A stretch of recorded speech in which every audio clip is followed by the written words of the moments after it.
all infants and toddlers. Thank you. In ensuring that all families have access to the services and the resources that they need so that the infants and toddlers have the opportunity to develop, grow, and ultimately lead productive lives in their community. And I know this, first of all, from a personal standpoint, because I am the mother of a child with developmental and intellectual delays. He is also visually impaired. He was in early intervention. And after he was out of early intervention, when he turned 3, and then a year or 2 later, I heard about the Mid-Jersey CARES Advisory Board, which works with or for or together with early intervention in the Mid-Jersey region. And I joined that board very happily to help early intervention. And then I found myself working as a service coordinator for early intervention. And now I am a family support coordinator, again, here in the Mid-Jersey region of early intervention. And my name is Karen Armis Landau. On the call with us tonight, we also have the family support coordinator from the Southern region, Nicole. And we have also my director from the Mid-Jersey region, the director of the Mid-Jersey CARES Regional Early Intervention Collaborative, Cynthia Newman, as well as our training and technical assistants, Jennifer Blanchett McConnell. So we're all coming out not only to support EI in our families, but because we love these topics and we want to learn more anytime that we have a chance as well.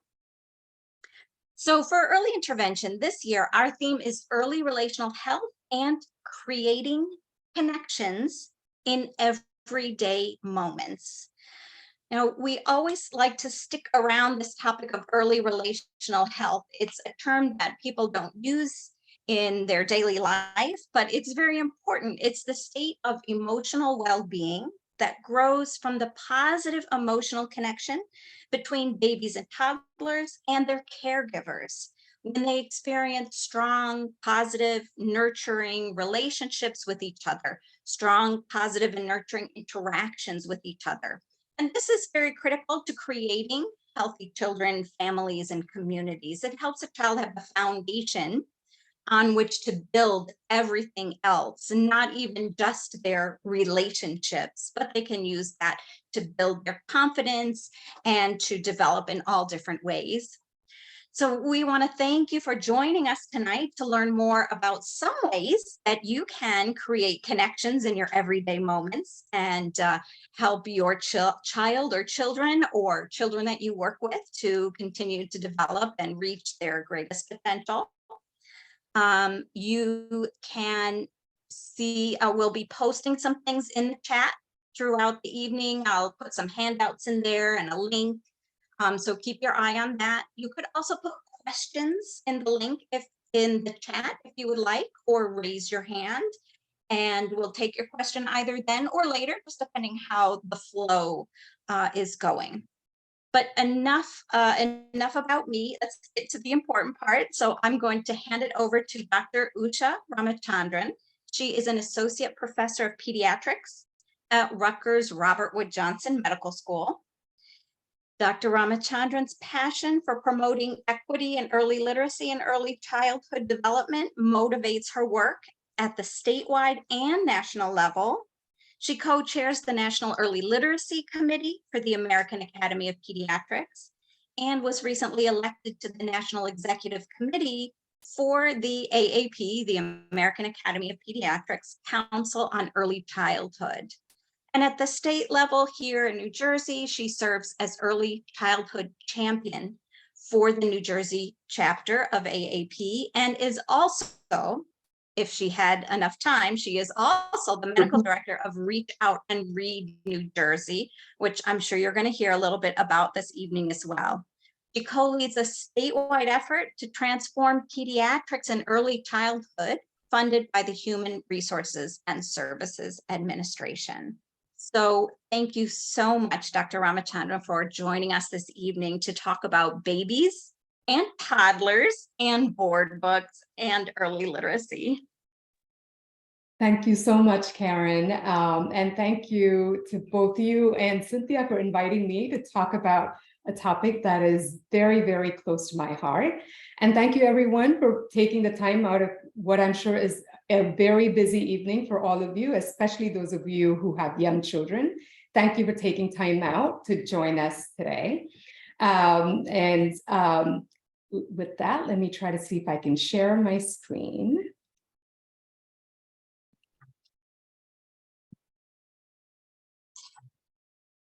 And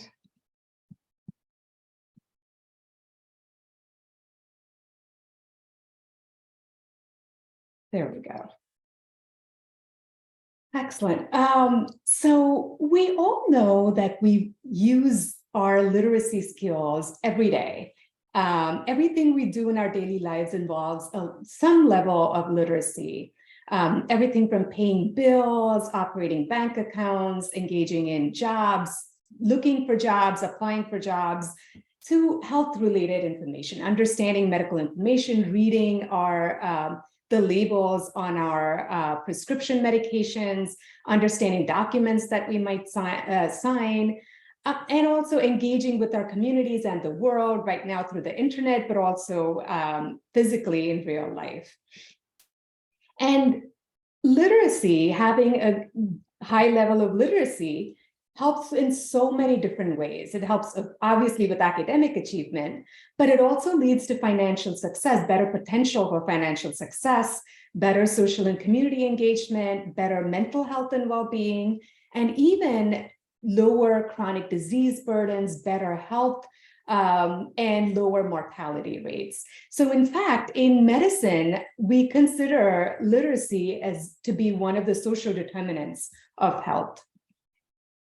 On the other hand, when children or anyone has reading difficulty, it can lead to a cascade of negative outcomes. So reading difficulty in school could lead to, a child feeling incompetent, feeling sad, depressed, can lead to school failures, school dropout, juvenile delinquency, substance abuse, teenage pregnancy, other negative outcomes, and long-term physical mental health problems, all of which can lead to poor economic outcomes, poverty, dependency, and so on. And so it can sort of perpetuate this negative cycle. And we know that more than 1 in 3 kids here in the US reach kindergarten without the skills that they need to succeed in school. And then what happens after that? So a lot of times kids don't necessarily get the opportunity to catch up. They come to kindergarten without the skills to succeed in school, and then they move on to first grade, and they're not really catching up and not really reading at grade level by first grade. And that has been shown to be associated with an 88% chance of not reading at grade level by 4th grade. So at that point, like at the 3rd, 4th grade level, is when we say that children switch from learning to read to reading to learn, right? So they would need to be reading well to be able to do math problems, science, social studies, and all of that. And so if they're not reading, everything else becomes difficult. And of course, then it sets off that negative cascade that I just mentioned. And so it really becomes very important for all of us, anybody whose life, whose day-to-day life touches that of a young child. It's really up to all of us to sort of do our part in making sure that kids reach schools ready to learn. And why is that so important? Those early years of life, the first few years of life are really critical for brain development. 80% of an adult's brain is actually fully developed by the first 3 years of life. And we know that from different fields of science, we know that in those first few years of life, there are zillions of, actually 1 million neural connections being made every single second. So as you can see here, between birth and 3 months, those squiggles on the screen here represents nerve connections in the brain. And you can see how rapidly they kind of form. And so those early years are a really unique period of time when the brain is developing extremely rapidly. And it's also extremely sensitive to the external environment, to experiences, to influences in the external environment. So getting kids ready, giving them that foundation to be able to succeed in school, to achieve great literacy, starts very, very early, starts at birth, and some would even argue starts prenatally. So reading together with young infants and young children can lead to a much richer vocabulary. So people have actually kind of done studies on this. They've put little taping devices on, recording devices on children, and they've kind of recorded all the words that a child hears in day-to-day life, and then looked at just regular life activities versus when parents are reading books with their kids. And they've shown that the amount of vocabulary and the richness of vocabulary that children are exposed to is much higher when they're being read to, which makes sense, right? We all talk in just regular basic talk, but high quality children's literature is written beautifully. And so it makes sense that children are exposed to a great vocabulary. And then they're exposed to more complex grammar and syntax, poetry, and so on. Through books, which also is great for their language development. Kids develop this awareness of print. They recognize that these little squiggles on a page actually mean something. They mean words, and they form stories, and there's lots of fun things you can learn and do with those little squiggles on the page. So that child who's aware of what those squiggles can mean is more motivated to do the work necessary to learn how to read, as opposed to a kid to whom they're reaching, say, preschool or kindergarten and seeing those alphabets for the first time, and they're asked to write those alphabets, and they're like, oh, why do I need to do this difficult task, right? And then kids develop the phonological, phonemic awareness.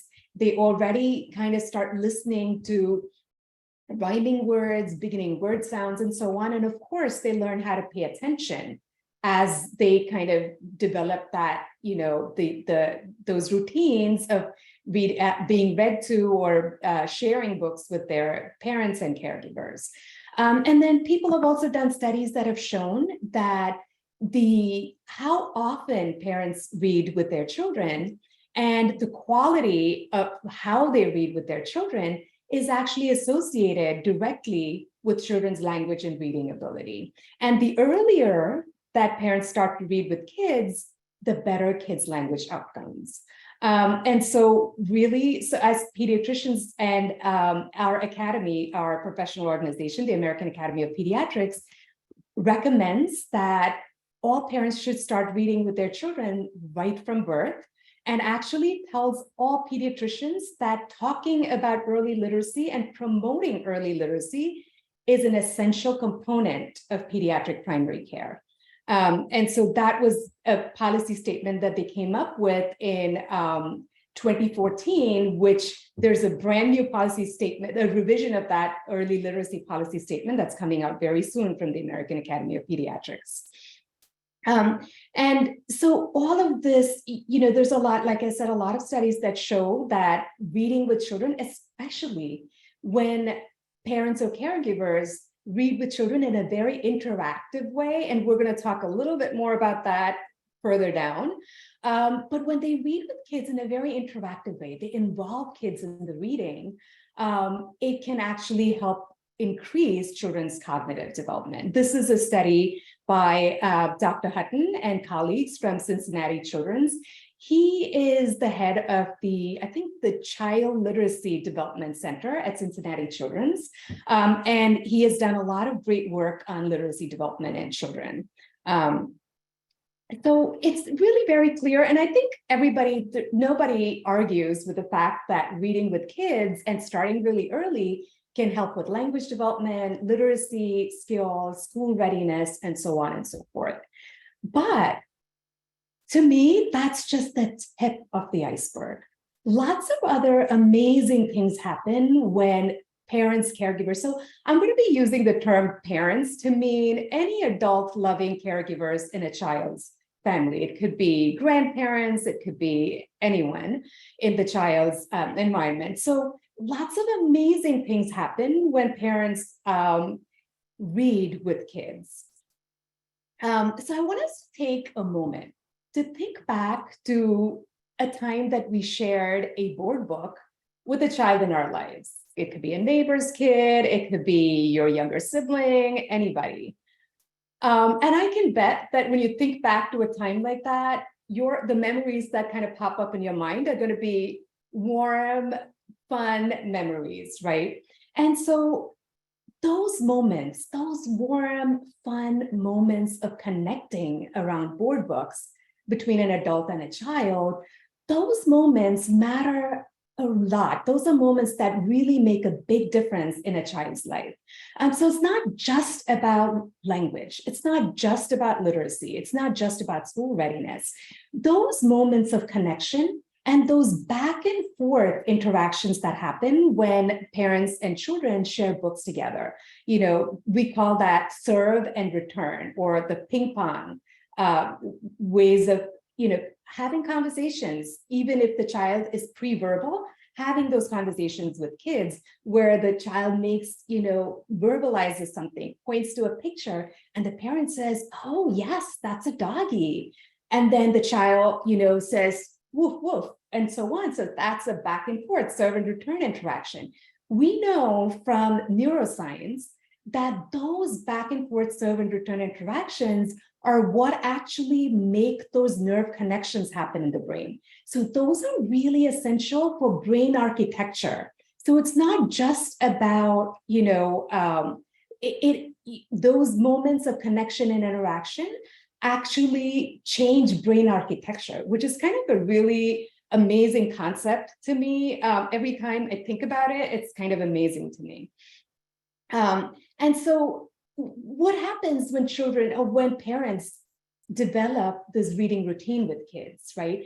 Even in the midst of a really busy day, those 10 minutes, 5 minutes, that child is guaranteed one-on-one attention from that parent or caregiver, which is what kids need to thrive and to really feel connected, and really develop that early relational health that Karen just talked about a little bit earlier, right? So that connection, that one-on-one time with a caring adult is so critical. And books can help sort of build that into the day. I have 2 sons. They're far, far from babies right now, but I still remember how hectic life was. And, sometimes the whole day goes by and literally all we've done is maybe a hug and, and nothing else, right? So, but having a reading habit kind of really built one-on-one time into our daily routines. And then gave rise to those back and forth serve and return interactions, and really serves to strengthen caregiver-child relationships. And then lots of other amazing things happen because, in day-to-day life, we might talk about things in our house, things in our neighborhood, things in the grocery store, and so on.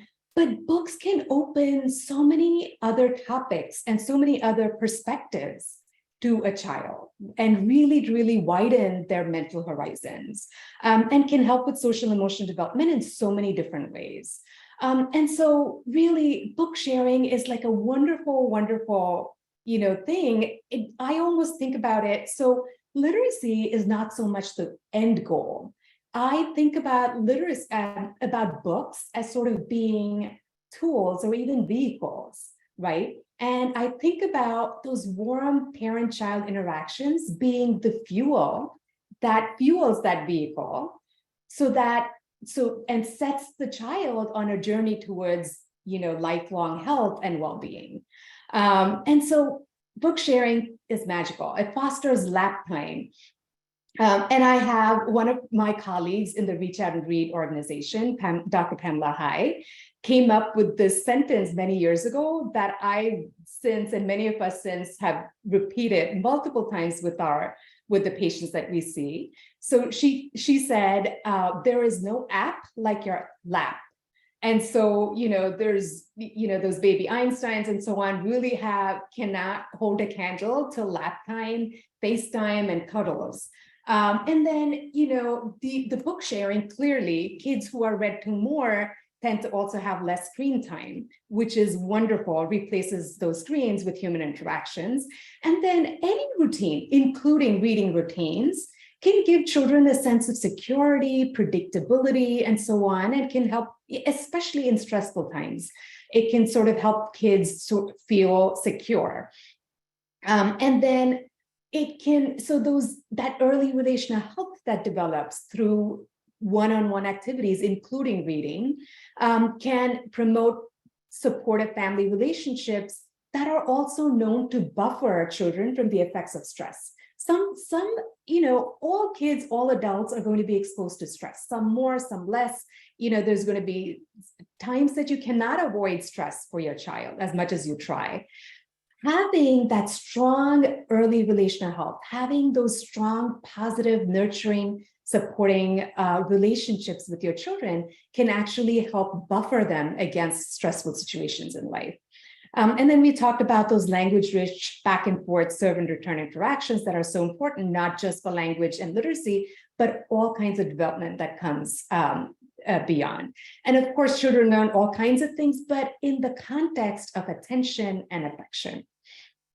And so babies will love books if you read with them every day because they love you.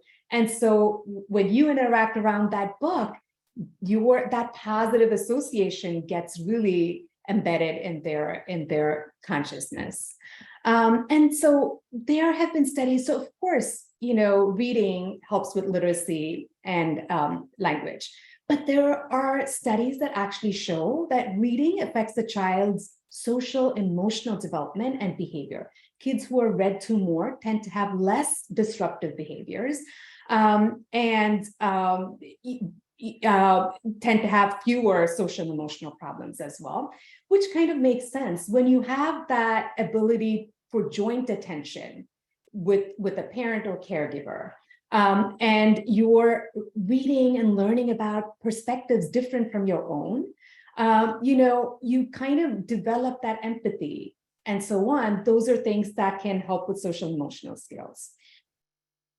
Shared reading has positive effects on the parents or the adults in a child's life as well. As anybody who has read with kids can tell you, it's joyful. It gives you a moment of joy. And connecting with your children can set off all those endorphins within you and make you feel better both in the short term, but also can buffer you against those effects of stress on you, right? So it's a great stress buster. I was just saying before this talk started that whenever I'm having a really rough day at work, there's always going to be that one kid who comes into my pediatric office. And we're always giving out books through the Reach Out and Read program, which I'll talk about in just a minute. But, just talking to those kids about those books, the kids come up with the craziest things sometimes, funny things, really touching things and so on. And they really make my day. So I was just saying, I don't even know how other people who don't deal with kids on a daily basis on their jobs manage to stay grounded and stay calm and so on in their lives. So shared reading has been shown, studies have actually shown that shared reading can have positive effects on parents and on the parent-child relationship. And then really importantly, this is a quote from Dr. Bishop, Dr. Sims Bishop, who is an expert on multicultural children's literature. And she talks about how books are sometimes windows offering views of worlds that may be real, imagined, familiar, or strange. And these windows can also sometimes become sliding doors, and readers have only to walk through in imagination to become a part of whatever world has been created or recreated by the author. And when the lighting conditions are just right, a window can also be a mirror. Literature transforms human experiences and reflects it back to us. And in that reflection, we can see our own lives and experiences as part of a larger human experience.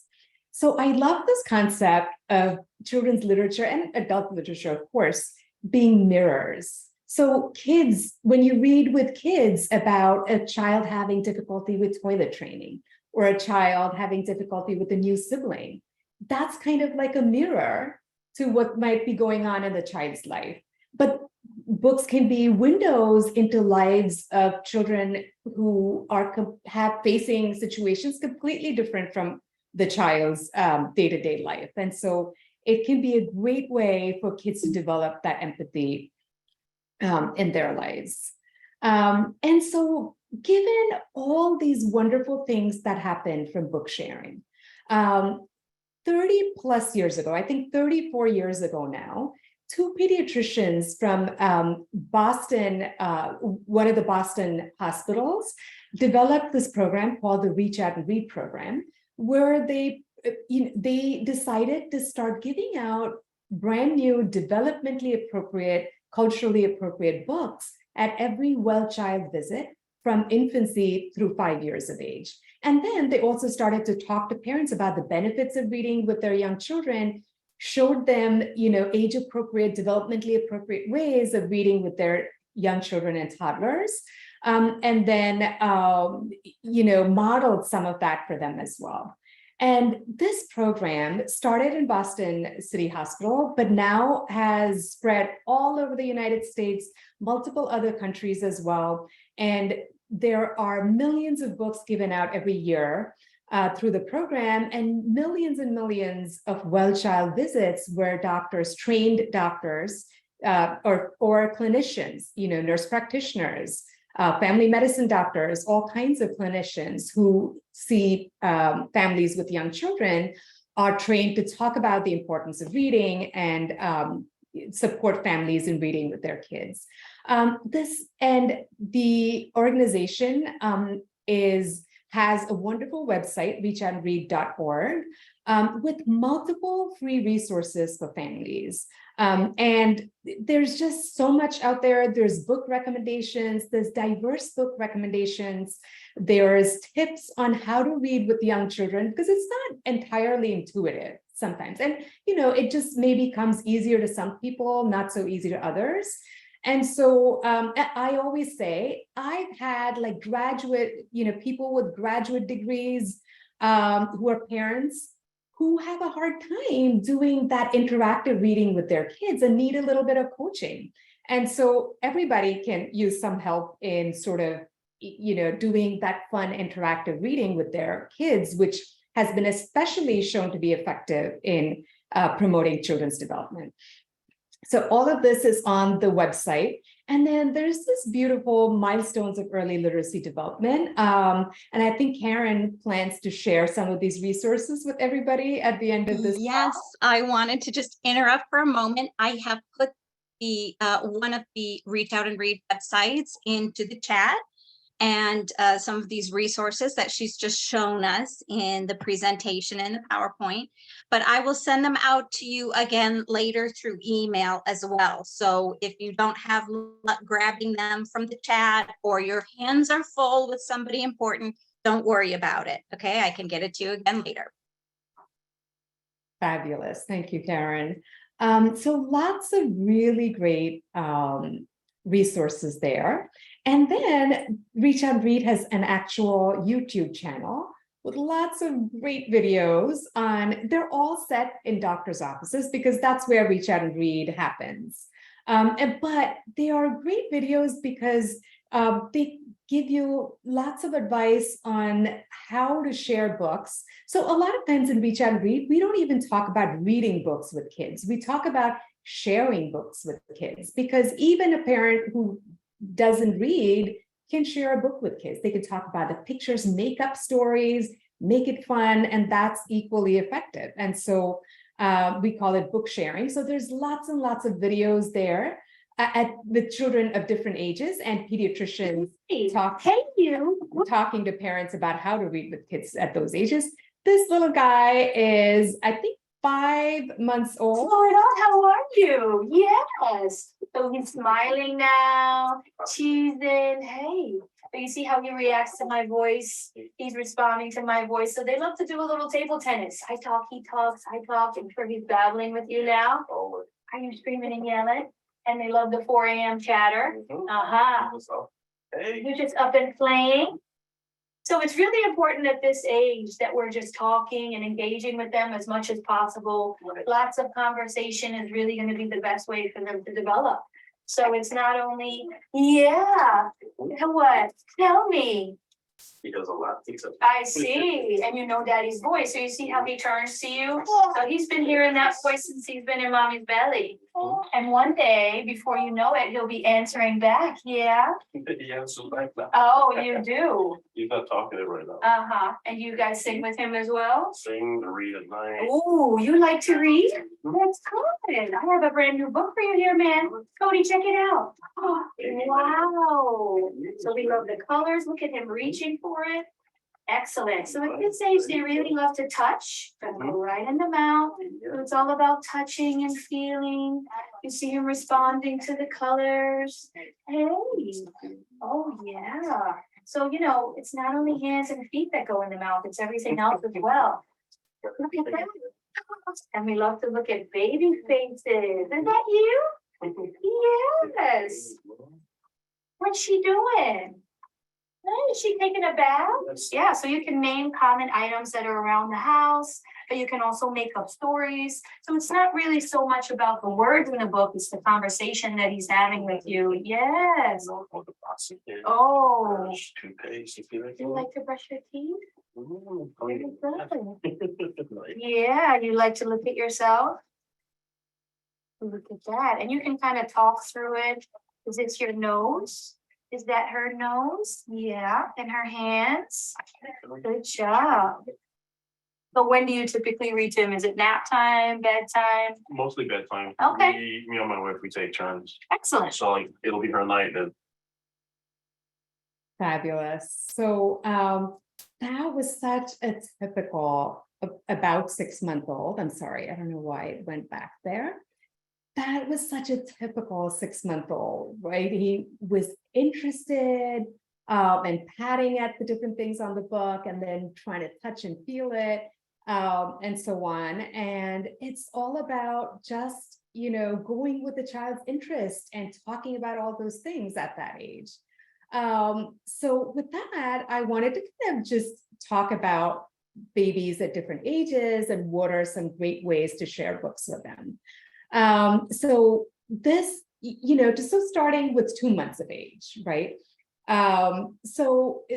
Children under 2 months of age, because really we can read to babies even when they're newborns. And do we absolutely need to read to newborns? Maybe not, but we definitely need to be talking to them, singing with them, playing with them, etc. And then, sometimes, we're kind of running out of ideas. You're not getting much sleep when you have an infant under 2 months of age, right? And sometimes it's hard to think about things to talk to your baby who's not really starting to talk back yet, or even really respond back to you yet, right? So books can give you ideas to talk about. And so that's why we encourage reading starting from the newborn period. And at this point in time, the actual book doesn't matter. You could read whatever your favorite book is, and that would be great. But I absolutely love the books that are on this page, the I Love You Like Sunshine. Full disclosure, the author is a pediatrician who's a great friend of mine from Chicago at Northwestern University. And the pictures in the book were taken by her mom, who was also a pediatrician. And so they wrote this book together, and I love that book. It's all about parents and children, very, very young children, and all the beautiful hopes and dreams that parents have for their children.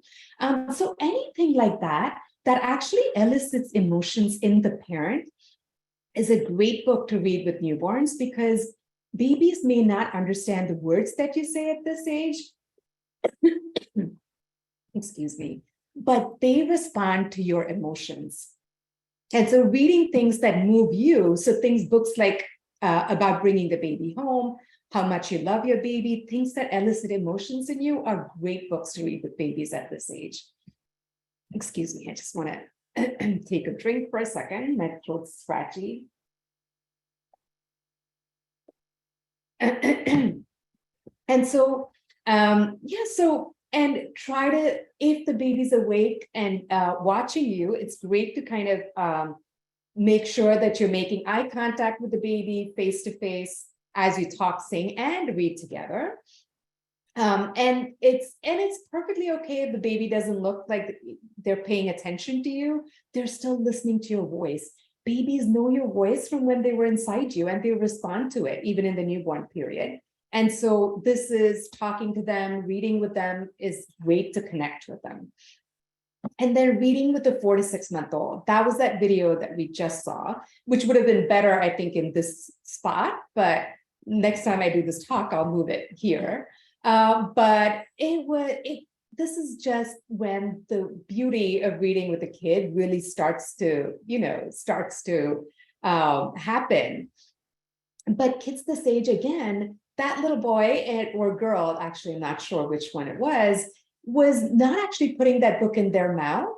But most kids will do that at this age because that's how they explore the world. That doesn't mean that they're not interested in the book or they're not ready to start reading books with you.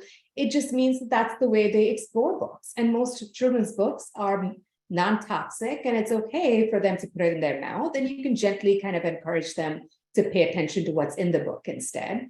And then again, this is the time when kids' routines are starting to develop. Their bedtimes are becoming a little bit more predictable, their nap times and so on. So including reading into their winding down routines can be a really great way to help them transition into sleep. And then making funny faces, animal noises, those are great things to do with babies this age.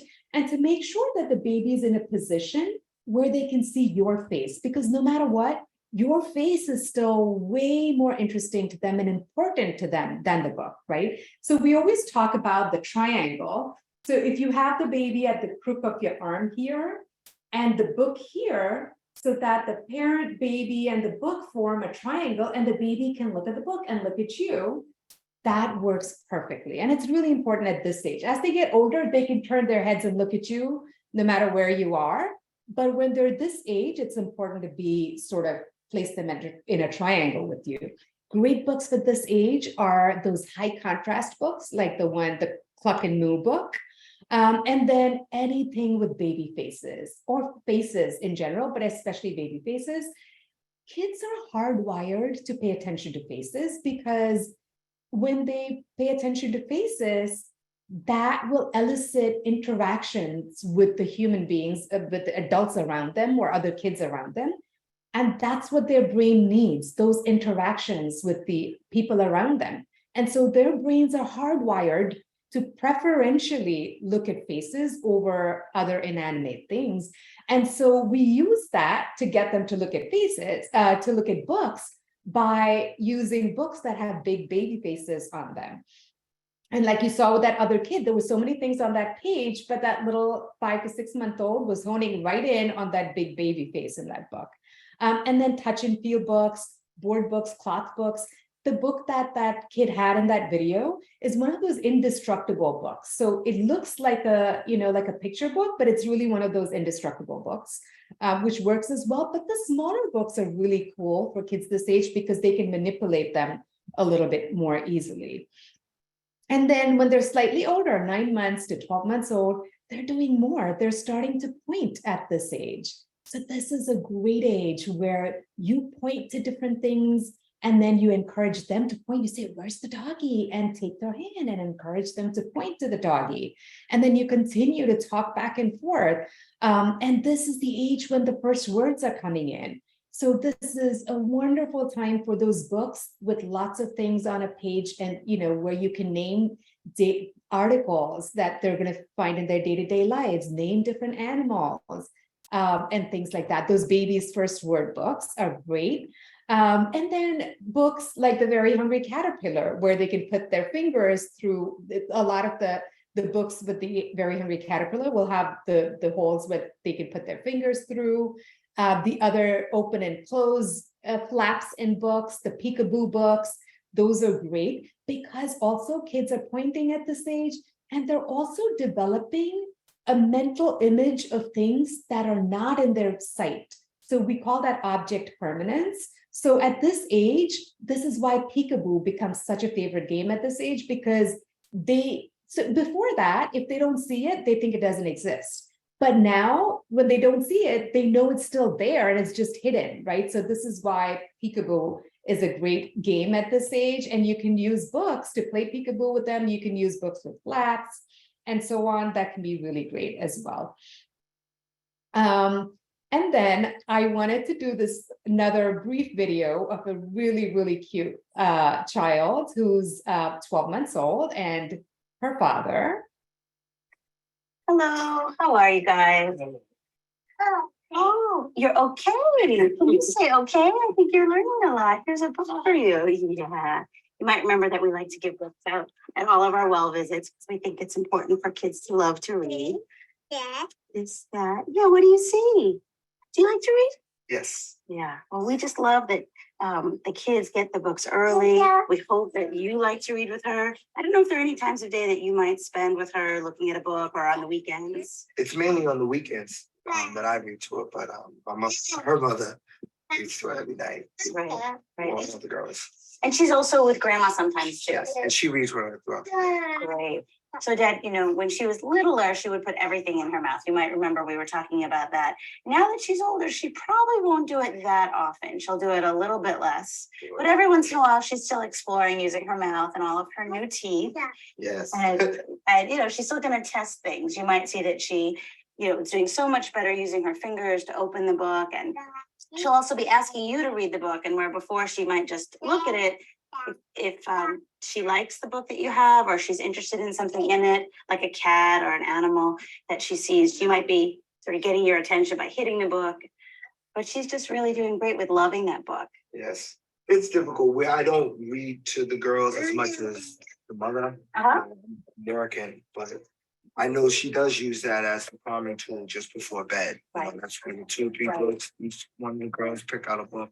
And then we'll read them all. Sometimes I stay in the bed for the story too. So I'll get in the same bed, we listen to the story, we put them to bed. But it's definitely a common tool that we use. Yeah, well, we love that because they're learning from you how wonderful it is to be together together as a family, or even just you and Nyla, and reading the book together is a really nice activity. It's different from everything else that you might do to be with them.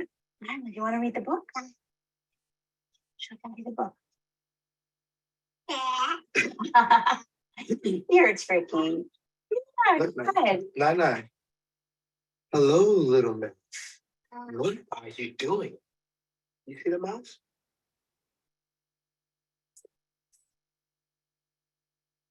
Oh, I see. Are you going to pick that red, ripe strawberry? A big hungry bear can smell a red, ripe strawberry.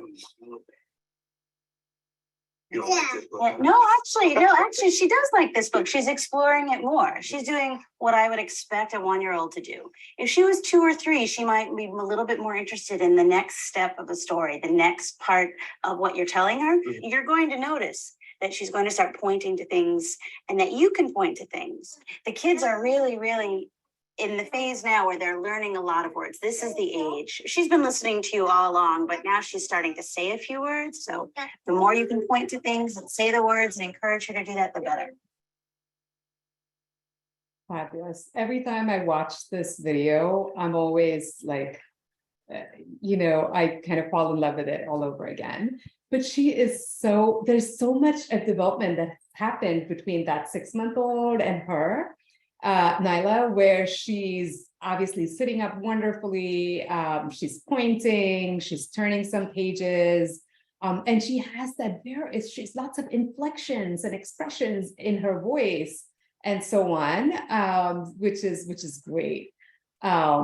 And it's really, yeah, and kids this age will not want to go page by page. They'll want to look at what they want to look at. And the biggest thing you can do is follow their lead. If they want to look at the first page, talk about that page. If they want to jump to another page, talk about that, and so on. And then when they're a little bit older, so 15 to 24-month-olds, they're starting to say more and more words, and they're starting to really point and ask for things and so on, and pointing to share attention. So if they like something, they're going to be like, look at that, and then look at you. So, so when you see that happening, it's great to sort of follow their lead and answer and say, wow, yeah, I see that. That's like a little doggy, right? And so on.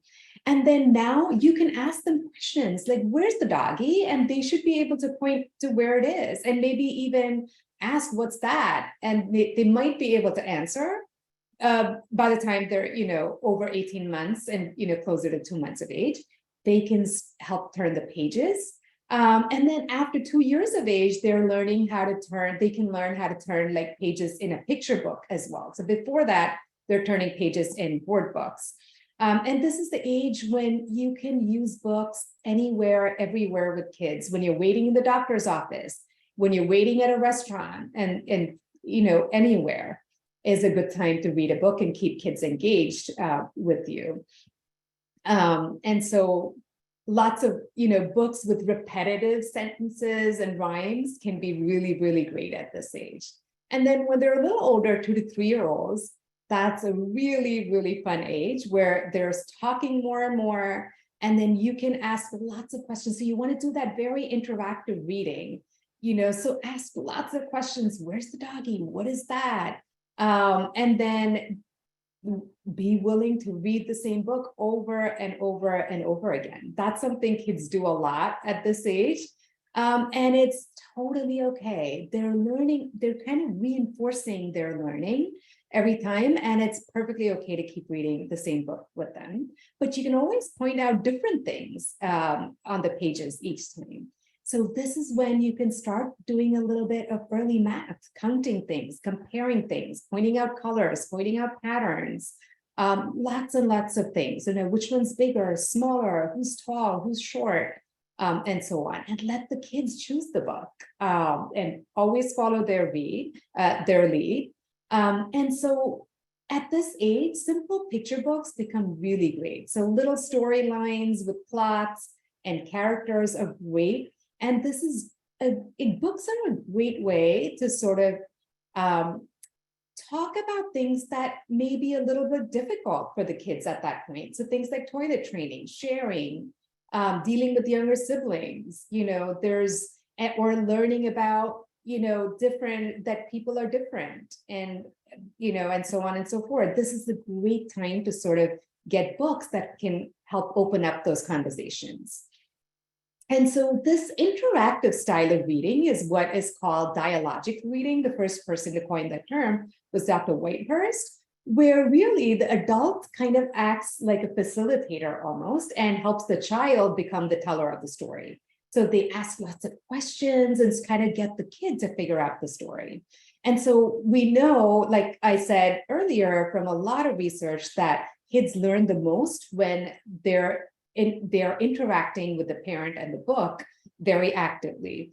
And so, I mean, there's this mnemonic that people use to talk about dialogic reading, the peer sequence, where P stands for prompting the child, prompting meaning asking questions.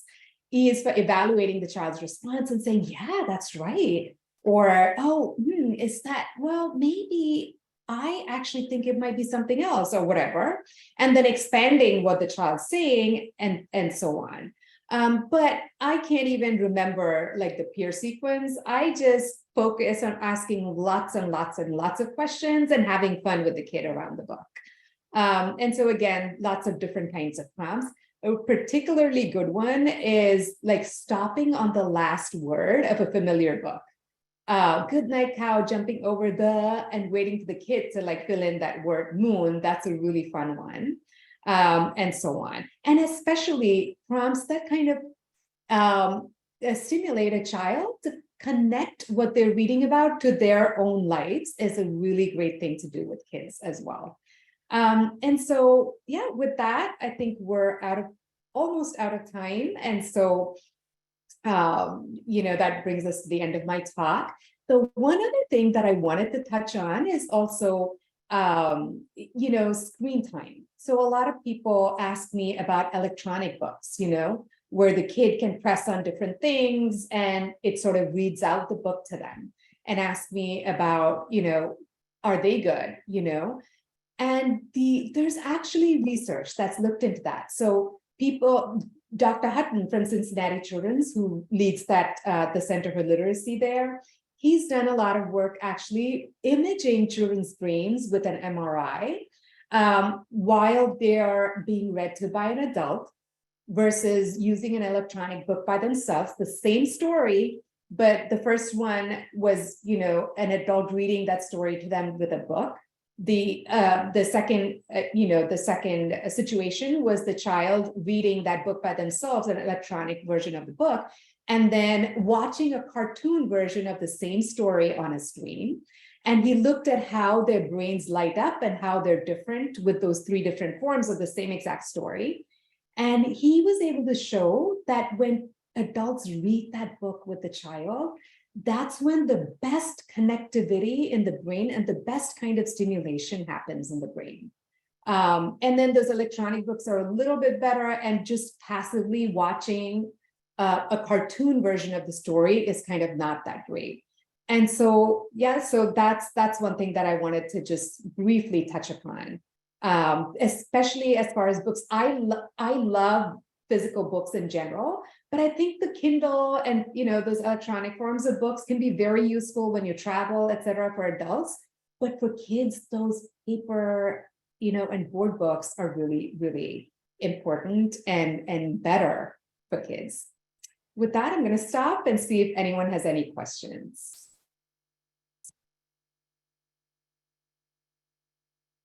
So you can put a question in the chat. You can unmute yourself. You can raise your hand, as they say.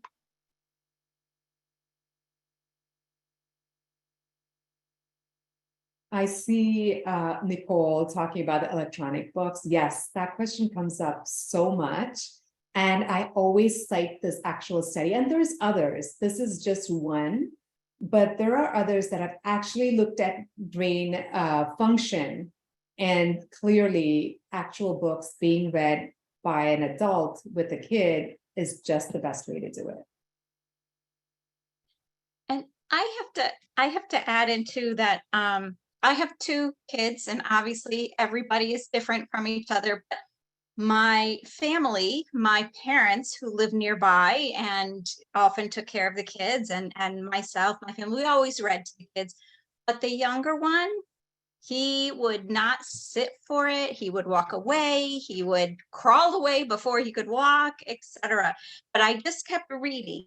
I just kept reading and talking about the book and coming back to it. And sooner or later, I can't remember when, but he did get back into it. And even with his visual impairment, we were concerned that he might not be able to read, and actually he is, and he will. So hang in there. And it does, he also, despite his intellectual delays, he excels in his vocabulary. It is always one of the highest points when they test him on things in the schools. So just read. Yeah. Usha, I wanted to thank you so much. And I think in the second video, Nyla, where the father said they actually all get into bed together and read, that cuddling, that warmth, that closeness, I mean, that can't be discounted either as to what a wonderful experience that is. So it was just wonderful. And the videos you picked were really fantastic. The kids are just adorable. And what the parents had to say about it. It was really great. Yeah, thank you. Absolutely. Yeah, so Karen, that's so heartwarming to hear the story of your kids and the reading. And that's exactly, so a lot of kids with attention problems, maybe they're 4, they're 5, and they're busy. So that's what we say to them all the time. And actually, Reach and Read has a video on YouTube exactly on that topic. And so do exactly what you said. Continue to read because they're listening. And this goes also for a really busy 9-month-old, 15-month-old who's running all over the room. They're still listening, and they'll come back and they'll be like, poke it a couple of things, and then they're off running again. And that's completely okay. I kind of like whipped through the prompts. I can actually just share that with you. Yeah. So the completion prompts were where you wait for that last word, for the kid to fill in that last word in a familiar book. And then recall prompts is just asking, so wait, what color was that room again? So this is from The Goodnight Moon. So in the great green room, so you ask, so what color was that room again? Or what color was the balloon, which was red, and so on, right? And then the open-ended prompts, right? So there's something on the page and the story actually doesn't say what's happening. So you can make up something about it. So completely open-ended. What are those two little kittens doing there? Why do you think those mittens are hanging out there to dry? Do you think he was playing outside in the snow with it? Or, so open-ended prompts like that. And then the what, when, why questions. So why do you think the old lady's whispering hush and so on? And the distancing, really, to me, it's the opposite of distancing. It's actually personalizing something where you connect what you're reading to what's actually happening in the child's life or your family's life, etc. That I think is super crucial and such a great, it's just such a great way to talk to kids about different things that are going on.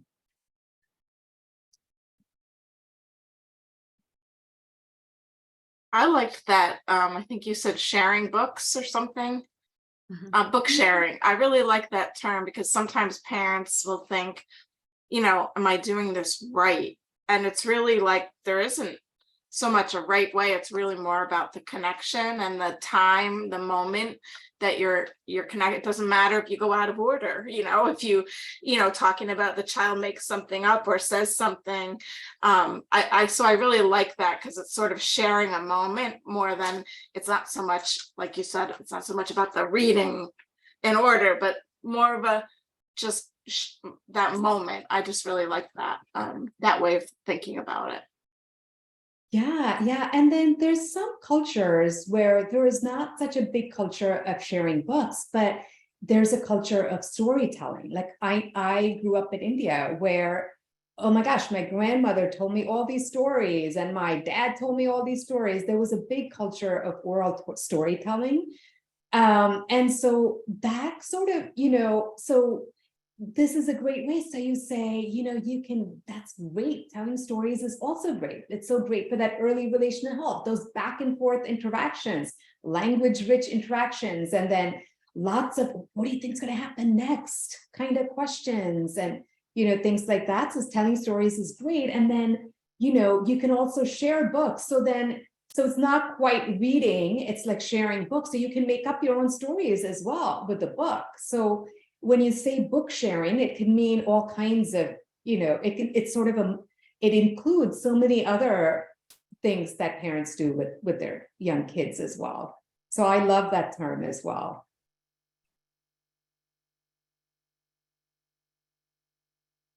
Absolutely. The pictures and objects and props to use with stories, etc. And my dad would make all these voices and, like one character had a specific voice, the other character had, the mean characters always had these rough voices and so on. And I still remember, and that was like a half a century ago that my dad read with me, so or told stories with me. So yeah.